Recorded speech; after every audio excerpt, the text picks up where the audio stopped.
దేవుని పరిశుద్ధ నామ స్తోత్రములు. ప్రభు యేసుక్రీస్తు నామములో మీ అందరికీ ఈ శుభములు తెలియజేస్తున్నాను. యూట్యూబ్ ద్వారా, ఫేస్బుక్ ద్వారా, ఇన్స్టాగ్రామ్ ద్వారా, వాట్సాప్ ద్వారా అనేక విధాలుగా మీరు ఈ వాక్యాన్ని వింటున్నందుకై నేను ఎంతో ప్రభుని స్తుతిస్తున్నాను. ప్రపంచంలో మీరు ఏ దేశంలో ఉన్నా, ఏ రాష్ట్రంలో ఉన్నా, ఏ ప్రాంతంలో ఉన్నా ప్రభు యేసుక్రీస్తు వారు ఆయన మిమ్మల్ని ప్రేమిస్తున్నారు. దేవుడు సార్వత్రిక సంఘముల గురించి ఒక ప్రత్యేకమైన ఉద్దేశమును కలిగి ఉన్నాడు. ప్రభునందు ప్రియమైన దేవుని బిడ్డలారా, ఈరోజు దేవుడు మనకిచ్చిన ఒక అద్భుతమైన అంశం ఏంటంటే, ప్రభు రాకడకు సిద్ధపడు సంఘము. ఎటువంటి సంఘము ఆయన రాకడలో ఎత్తబడుతుంది, ఎటువంటి సంఘము ఆయన రాజ్యములో ప్రవేశించబోతుంది అనే విషయాన్ని ఈ దిన మన దేవుని యొక్క వాక్యముల నుండి మనం వినబోతున్నాం. దేవునికి స్తోత్రం. ఎంతో సంతోషం, సమాధానం యేసు నీ రాకడ సమయమందు.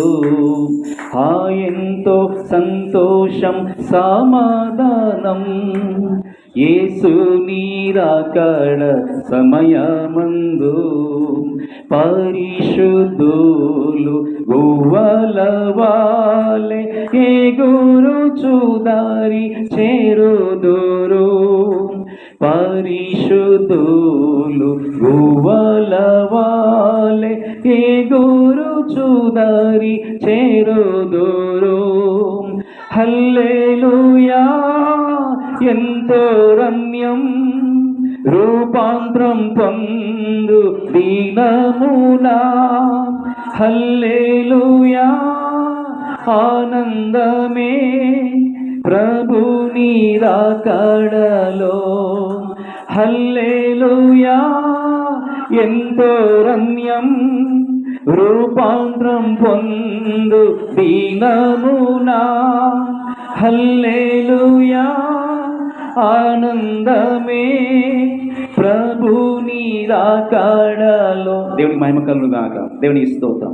ప్రభునందు ప్రియమైన దేవుని బిడ్డలారా, ఈ దినమున పరిశుద్ధాత్మ దేవుడు దేవుని యొక్క వాక్యము నుండి ప్రభు మనతో మాట్లాడుతున్నారు. మీరు పరిశుద్ధమైన బైబిల్ గ్రంథముల నుండి ఎఫెసీయులకు రాసిన పత్రిక 5వ అధ్యాయము 7వ వచనం మనం ధ్యానించినట్లయితే, ఎఫెసీయులకు రాసిన పత్రిక 5వ అధ్యాయము 7వ వచనం.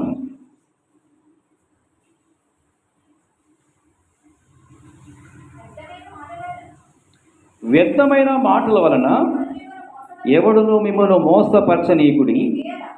ఇట్టి క్రియల వలన దేవుని ఉగ్రత అవిధైన వారి మీదికి వచ్చును గనుక మీరు అట్టి వారితో పాలివారై ఉండుడి. దేవునికి మహిమ కలుగును గాక. ప్రభునందు ప్రియమైన దేవుని బిడ్డలారా, ఎఫెసీయులకు రాసిన పత్రికలో మనం చూస్తున్న అపోస్తలుడైన పౌలు పరిశుద్ధాత్మ ద్వారా ఈ మాటలు తెలియజేస్తున్నారు. దేవునికి స్తోత్రం. కనుక దేవుని యొక్క వాక్యంలో మనం గమనించినట్లయితే, ఎఫెసీయులకు రాసిన పత్రిక 1వ అధ్యాయము 4 నుండి 7 వచనాలు కూడా మనం గమనించినప్పుడు, ఎట్లనగా తన ప్రేమియందు తాను ఉచితముగా మనకు అనుగ్రహించిన తన కృప మహిమకు కీర్తి కలుగునట్లు తన చిత్త ప్రకారమైన దయా సంకల్పము చొప్పున యేసు క్రీస్తు ద్వారా తన కుమారులుగా స్వీకరించుటకై మనల్ని ముందుగా ఆయన కోసం నిర్ణయించుకొని, మనము తన ఎదుట పరిశుద్ధులమును నిర్దోషులై ఉండవాలని జగత్పునాది వేయబడక మునిపే ప్రేమ చేత ఆయన క్రీస్తులో మనలను ఏర్పరచుకునేను. హల్లెలూయా. ప్రభునందు ప్రియమైన దేవుని బిడ్డలారా, దేవుని యొక్క చిత్త ప్రకారములో ఉన్న కుటుంబాలు, దేవుని చిత్త ప్రకారంలో ఉన్న విశ్వాసులు, దేవుని చిత్త ప్రకారంలో దేవుని యొక్క సేవకులను గురించి దేవుడు ఒక ప్రత్యేకమైన ఉద్దేశాన్ని కలిగి ఉన్నాడు. దేవునికి స్తోత్రం. ఒక సందర్భంలో మోషే నాయకత్వంలో ఐగుప్తు దేశములో ఇశ్రాయేలు ప్రజలుగా పిలువబడుతున్న జనులు ఆ యొక్క ఐగుప్తు దేశములో అనేకమైన శ్రమలు అనుభవిస్తున్నారు, అనేకమైన పోరాటాలు అనుభవిస్తున్నారు, అనేకమైన శోధనలు అనుభవిస్తున్నప్పుడు ఆ ఇశ్రాయేలు ప్రజలు దేవునికి మొరపెట్టారండి. విడుదల కొరకు మొదలుపెట్టారు, విమోచన కొరకు మొరపెట్టారు. అయితే వారు అక్కడ బానిసలుగా బ్రతుకుతున్నప్పుడు వారు దేవునికి మొరపెట్టినప్పుడు వారి ప్రార్థన దేవుడు విన్నాడండి. విన్నప్పుడు దేవునికి స్తోత్రం. అయితే మోషేను దేవుడు పిలిచాడు. ఒక మండుచున్న పొదలోండి ఆ యొక్క మందను కాస్తూ ఉన్నప్పుడు దేవునికి స్తోత్రం, మండుచున్న పొదలోండి దేవుడు పిలుస్తున్నాడు, మోషే మోషే నీవు నిలిచిన స్థలం పరిశుద్ధమైనది, నీ చెప్పులు విడుము, దేవునికి స్తోత్రం. అయితే ఇశ్రాయేలు ప్రజలు నడిపించడానికి ఐగుప్తు దేశము నుండి కానాను అనే ఒక పాలు తేనెలు ప్రవహించే ఆ శ్రేష్టమైన స్థలానికి చేర్చిన కొరకై, ఐగుప్తు దేశము నుండి ఇశ్రాయేలు ప్రజలను విడిపించిన కొరకై దేవుడు మోషేని ఏర్పరచుకున్నాడు. దేవునికి స్తోత్రం కలుగుగాక. ప్రభునందు ప్రియులారా, ధర్మశాస్త్ర కాలం అయిపోయింది, మనసాక్షి కాలం అయిపోయింది. అయితే యేసు క్రీస్తు యొక్క కాలము కూడా అయిపోయింది. ఇప్పుడు మనము ఏ కాలంలో ఉన్నామంటే ఈ అంత దినాల్లో పరిశుద్ధాత్మ కాలములో ఉన్నాం, కృపా కాలములో ఉన్నాం. దేవునికి స్తోత్రం. ఈ కృపా కాలము ఉన్న మనతో దేవుడు మాట్లాడుతున్న మాట ఏంటంటే, దేవుడు నీ జీవితంలో ఉన్న ఆ బానిసత్వం నుండి, ఆ యొక్క సమస్య నుండి, ఆ శోధన నుంచి నేను విడిపించి ఆయన శ్రేష్టమైన స్థలములోనికి, ఒక శ్రేష్టమైన ఆశీర్వాదకరమైన ఆ మహిమగల దేవుని యొక్క రాజ్యములోనికి నిన్ను తీసుకుని వెళ్ళటకై ఆయన వేచి ఉన్నాడు. దేవునికి స్తోత్రం కలుగుగాక. అయితే దేవుని బిడ్డలారా, దేవుని యొక్క వాక్యములో మనం చూసినట్లయితే యేసు క్రీస్తు ప్రభువారు ఆయన ప్రేమ చేత తన సంఘమును ఏర్పరచుకున్నాడు. యేసు క్రీస్తు ప్రభువారు ఆయన యొక్క ప్రాణమును పెట్టి విలువైన రక్తమును చిందించి మన కొరకు ఆయన గాయపరచబడి, దేవునికి స్తోత్రం, మనల్ని విమోచించట కొరకై, మనల్ని దేవుని మార్గములో నడిపించడం కొరకై దేవుడు మనల్ని ఏర్పరచుకున్నాడు. దేవుని యొక్క వాక్యములో మనం చూసినట్లయితే ఇక్కడ పరిశుద్ధాత్మ దేవుడు ఒక సత్యాన్ని మనకు తెలియజేస్తున్నారు.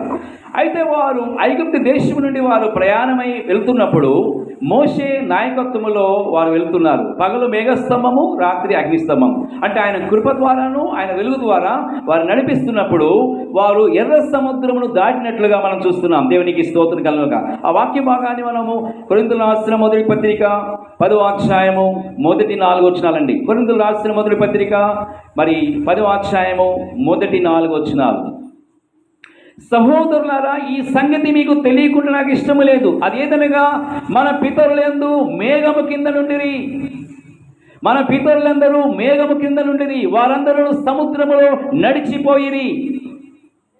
అందరూ మోషేను బట్టి మేఘములోను సముద్రంలోను బాప్తిసము పొందిరి. అందరూ ఆత్మ సంబంధమైన ఒకే ఆహారమును భుజించిరి. అందరూ ఆత్మ సంబంధమైన ఒకే పానము చేసిరి. ఏలైనగా తమ్మును వెంబడించిన ఆత్మ సంబంధమైన బండలోనిది త్రాగిరి. ఆ బండ క్రీస్తే. హల్లెలూయా. యేసు క్రీస్తు ప్రభువారు ఆయన ముఖ్యమైన ముళ్ళరాయి వేశారు. సీయోనులో ఆయన మహిమగల స్థలములో ముఖ్యమైన ముళ్ళరాయి వేసి అపొస్తలులు ప్రవక్తలు వేసిన పునాది పైన దేవుడు తన సంఘమును నిర్మాణం చేస్తున్నాడు. దేవునికి స్తోత్రం. ఈ లోకములో, ప్రపంచంలో మనం చూసినట్లయితే ఎన్నో సంఘాలు ఉన్నాయి. దేవునికి స్తోత్రం. అనేక మంది అనేకమైన పేర్లు పెట్టుకొని సంఘాలు నడిపిస్తున్నారు. దేవునికి స్తోత్రం. అయితే ఒక మహిమగల సంఘము కొరకు ఆయన ఎదురు చూస్తున్నాడు. ఒక నిర్దోషమైన సంఘము కొరకు ఆయన ఎదురు చూస్తున్నాడు. రాకడలో ఎత్తబడే సంఘము కొరకు ప్రభు ఎదురు చూస్తున్నాడు. దేవుని బిడ్డలారా, దేవుని యొక్క వాక్యంలో మనం చూసినట్లయితే పాత నిబంధన కాలములో ఇశ్రాయేలు ప్రజలు వారి యొక్క ప్రయాణములో మేఘము కింద ఉండిరి. హల్లెలూయా. అది ఏ మేఘం అండి? షకీనా మేఘం. దేవుని యొక్క మేఘము మన ఇంటి పైన ఉండాలి. ఆమేన్. దేవుని యొక్క మేఘము మన పైన నిలిచి ఉండాలి, మన బిడ్డలపైన నిలిచి ఉండాలి, మన కుటుంబాలపైన నిలిచి ఉండాలి, మన సంఘం పైన నిలిచి ఉండాలి. దేవునికి స్తోత్రం. దేవుని యొక్క మేఘము మన పైన ఉన్నట్లయితే ఆయన కృప మన జీవితంలో ఏలుబడి చేస్తూ ఉంటుంది. ఆయన యొక్క వెలుగు మన జీవితంలో ఏలుబడి చేస్తూ ఉంటుంది. దేవుని యొక్క వాక్యములో మనం గమనించినప్పుడు వారందరూ సముద్రములో నడిచిరి. ఈ లోకమనే సముద్రములో మనమందరము కూడా ప్రయాణం చేస్తున్నాం. ఈ లోకమనే సముద్రంలో ప్రయాణం చేస్తున్న మన జీవితంలో అనేకమైన ఆటుపోట్లు వస్తూ ఉంటాయి, అనేకమైన అలలు వస్తుంటాయి, అనేకమైన గాలి తుఫాన్లు వస్తూ ఉంటాయి, అనేకమైన పరిస్థితులు మనం ఎదుర్కొంటూ ఉంటాం. ఇప్పుడు ప్రస్తుత పరిస్థితుల్లో మన క్లైమేట్ ఎలా ఉందంటే, మన దేశంలో, మన రాష్ట్రాల్లో, మన ప్రాంతాల్లో ఎక్కడో బంగాళాఖాతంలో వాయుగుండం వచ్చటం ద్వారా, తుఫాన్ రావడం ద్వారా ఏంటండి ప్రాణ నష్టము, ఆస్తి నష్టం జరుగుతుంది. వేసిన పంట కూడా నష్టం అవుతున్నట్లుగా మనం వార్తల్లో వింటూ ఉన్నాం. దేవునికి స్తోత్రం. ప్రభునందు ప్రియులారా, గమనించండి. దేవుని యొక్క వాక్యములో మనం గమనించినట్లయితే ఒక సముద్రం అనగా ఒక లోకము. ఈ లోకం అనే సముద్రమును మనం దాటాలంటే దేవునికి స్తోత్రం, ఆరిన నేలలో ఇశ్రాయేలు ప్రజలు నడిపించిన దేవుడు ఆయన జీవించుచున్న దేవుడై ఉన్నాడు, మాట్లాడుచున్న దేవుడై ఉన్నాడు, విమోచించే దేవుడై ఉన్నాడు, విడుదల కలిగించే ప్రభు. ఆయన మనల్ని ప్రేమిస్తున్నాడు. జగత్పునాది వేయబడకునిపే యేసు క్రీస్తు ప్రభులో మనమందరము ఏర్పాటు చేయబడిన దేవుని బిడ్డలమై ఉన్నాము. హల్లెలూయా, హల్లెలూయా. అయితే దేవుని మహాకృపను బట్టి వారు యోర్దాను నది దాటి ఉన్నారు. దేవునికి స్తోత్రం. అయితే సముద్రమును దాటి వారు ప్రయాణం చేస్తున్నారు. కుడివైపున ఎడమవైపున నీళ్లు అలా నిలిచిపోయాయి. అయితే వారు సముద్రములో ఆరిన నేల మీద ప్రయాణం చేస్తున్నారు. వారి ప్రయాణములో దేవుని సన్నిధి వారితో ఉంది. దేవుని మహిమ కలుగును గాక. అయితే దేవుని వాక్యములో మనం చూసినట్లయితే వారు మేఘములోను సముద్రములో బాప్తిసము పొందిరి. హల్లెలూయా. దేవుని వాక్యములో మనం గమనించినట్లయితే ఒక వ్యక్తి యేసు ప్రభు రక్తములో కడగబడి మారు మనస్సు పొంది బాప్తిసం తీసుకోవడం ద్వారా వారి యొక్క పేర్లు ఎక్కడ రాయబడుతున్నాయంటే జీవ గ్రంథములో రాయబడుతున్నాయి. హల్లెలూయా. దేవునికి మహిమ కలుగును గాక. అయితే దేవుని యొక్క వాక్యములో మనం గమనించినప్పుడు వారి ప్రయాణములో ఒక అద్భుతమైన సంఘటన జరిగిందండి. ఏంటంటే వారు ప్రయాణం చేస్తున్నప్పుడు అకస్మాత్తుగా మోషేను దేవుడు పిలిచాడు. మోషే, సీనాయి కొండ మీదకి రావాలి, నేను నీతో మాట్లాడవలసిన విషయాలు కొన్ని ఉన్నాయి. అయితే ఆ విషయాలు ప్రపంచానికి తెలియచేయాలి. దేవునికి స్తోత్రం. అయితే నీవు వచ్చి నా సన్నిధిలో ధ్యానించు, నా సన్నిధిలో ప్రార్థన చేయని చెప్పగానే మోషే ఇశ్రాయేలు ప్రజలందరినీ విడిచిపెట్టాడు. ఒక సీనాయి కొండ మీదకి వెళ్ళాడు. 40 పగళ్ళు 40 రాత్రులు ప్రార్థన చేస్తూనే ఉన్నాడు. చేస్తుంటే ఆ సీనాయి కొండ దగ్గర దేవుడు, సైన్యములకు అధిపతి యెహోవా దేవుడు, జీవముగల దేవుడు, మాట్లాడే దేవుడు, విడిపించే దేవుడు, కనికరించే దేవుడు, కృపనిచ్చే దేవుడు, అభిషేకమిచ్చే దేవుడు, బలమిచ్చే దేవుడు, సంపూర్ణమైన శాంతినిచ్చే దేవుడు ఆయన మాట్లాడుతూ ఉన్నాడు. ఆ మాటలే మనం ఇక్కడ గమనిస్తున్నాం. దేవుని యొక్క పదాజ్ఞలు, నేను తప్ప వేరొక దేవుడు నీకు ఉండకూడదు, దేని రూపమైనను విగ్రహములైనను చేసుకొనకూడదు, వాటికి సాగిలపడకూడదు, వాటిని పూజింపకూడదు, నీ దేవుడని యెహోవా నామమును వ్యర్థముగా ఉచ్చరింపకూడదు, 4వదిగా విశ్రాంతి దినమును పరిశుద్ధముగా ఆచరింపవలెను, 5వదిగా నీవు దీర్ఘాయుష్యంతున్నట్లు నీ తల్లిని నీ తండ్రిని సన్మానించుము, నరహత్య చేయకూడదు, వ్యభిచరించకూడదు, దొంగిలకూడదు, నీ పొరుగు వారి మీద అబద్ధ సాక్ష్యము పలకకూడదు, నీ పొరుగు వారిలకు దేన్నైనను ఆశింపకూడదు.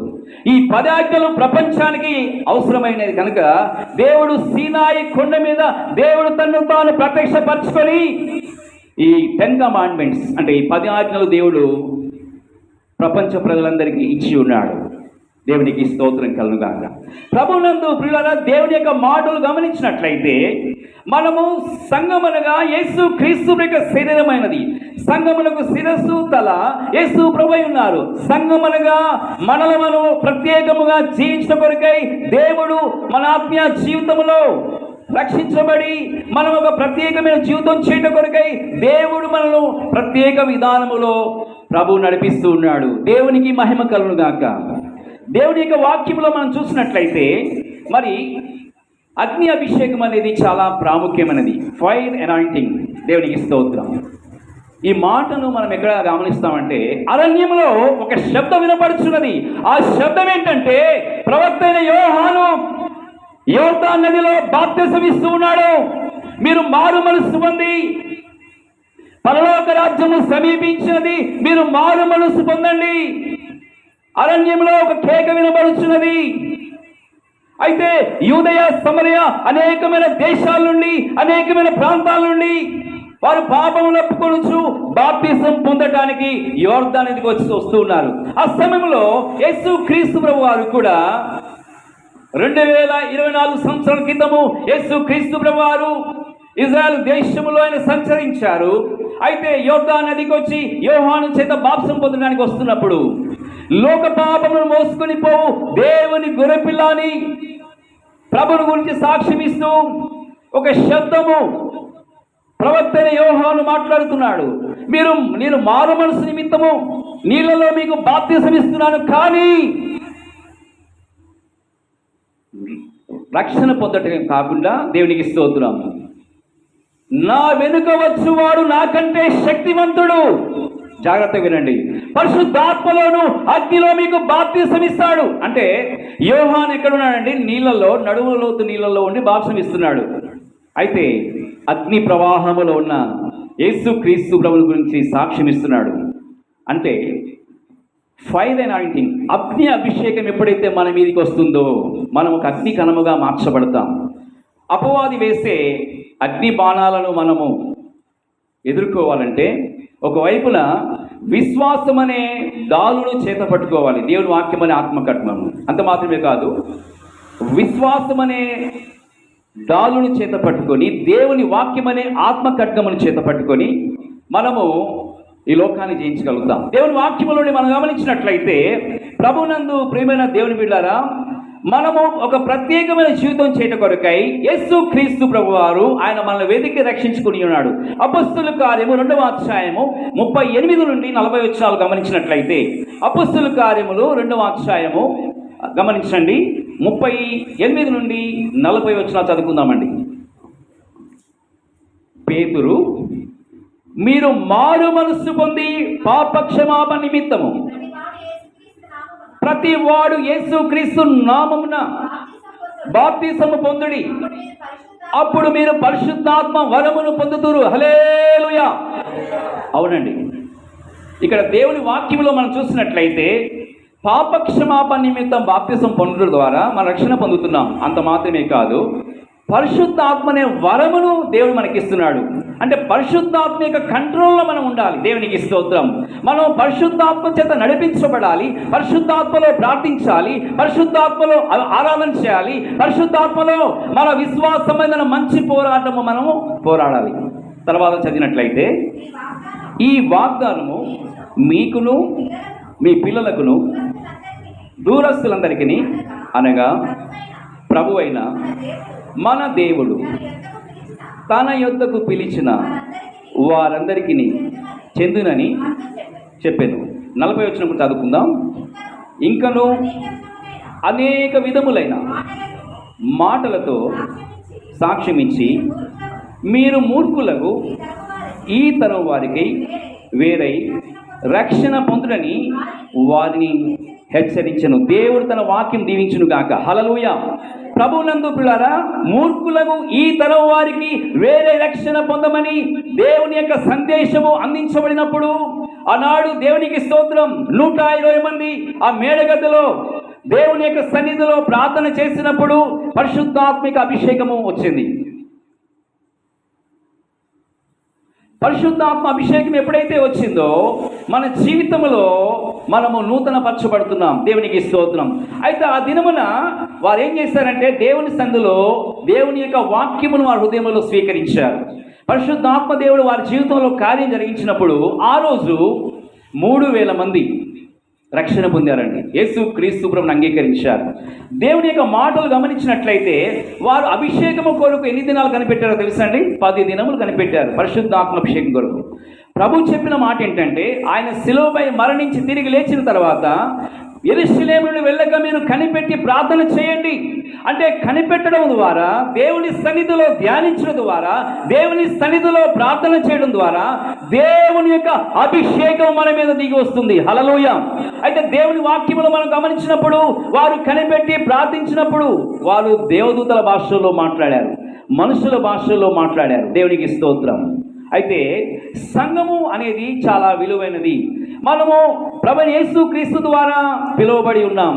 సమాధాన సంబంధమైన దేవుని యొక్క వాక్యం ద్వారా హెచ్చరించబడుతున్నాం. యేసు క్రీస్తు యొక్క రక్తము ద్వారా విమోచించబడుతున్నాం. దేవునికి స్తోత్రం. దేవుని వాక్యముల ప్రకారము కొరింథీయులకు రాసిన మొదటి పత్రిక 5వ అధ్యాయము 9వ వచనం చదువుకుందామండి. కొరింథీయులకు రాసిన మొదటి పత్రిక 5వ అధ్యాయము 9వ వచనం అండి.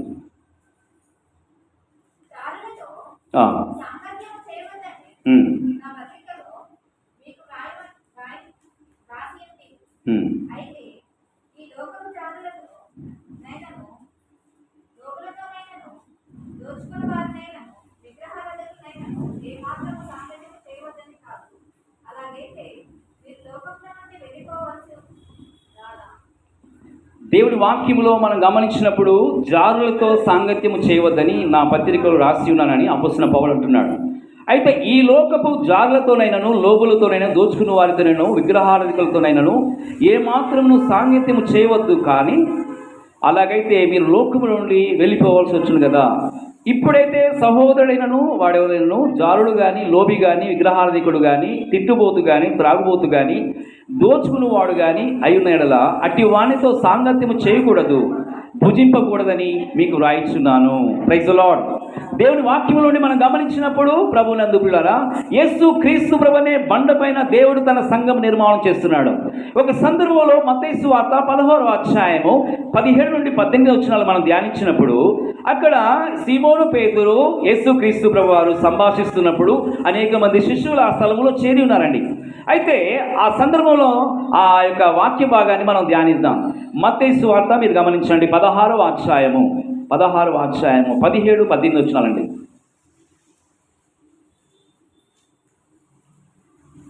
17, 18 వచనం ధ్యానిస్తున్నాం.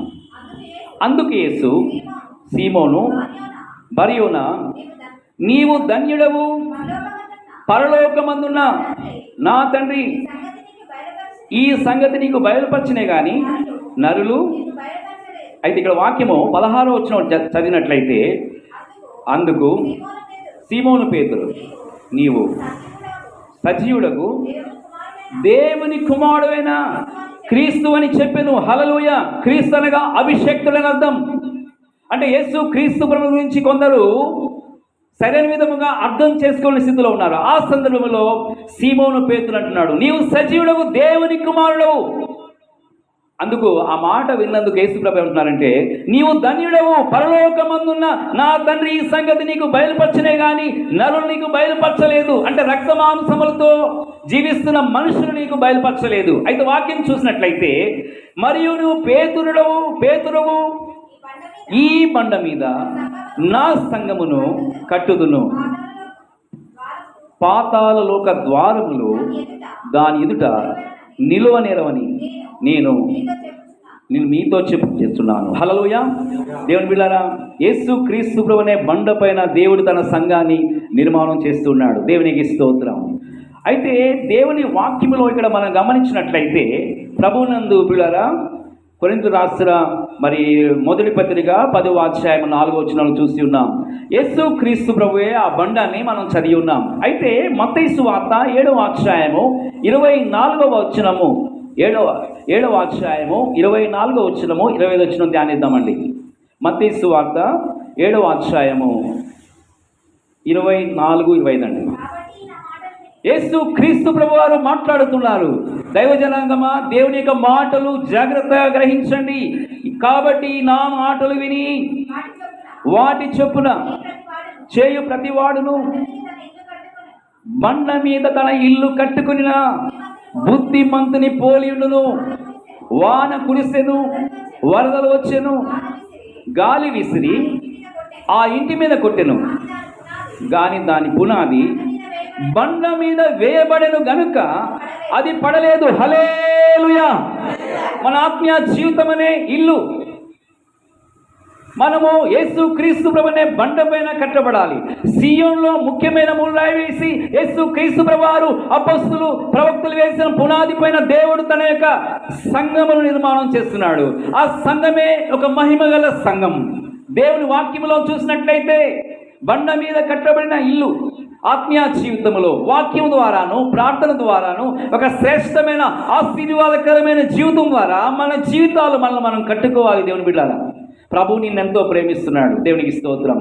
అయితే వాన కురిసినప్పుడు, వరదలు వచ్చినప్పుడు, గాలి వీసినప్పుడు ఆ ఇంటి మీద కొట్టినప్పుడు దాని పునాది బండ మీద వేయబడి కనుక పడలేదు. హల్లెలూయా.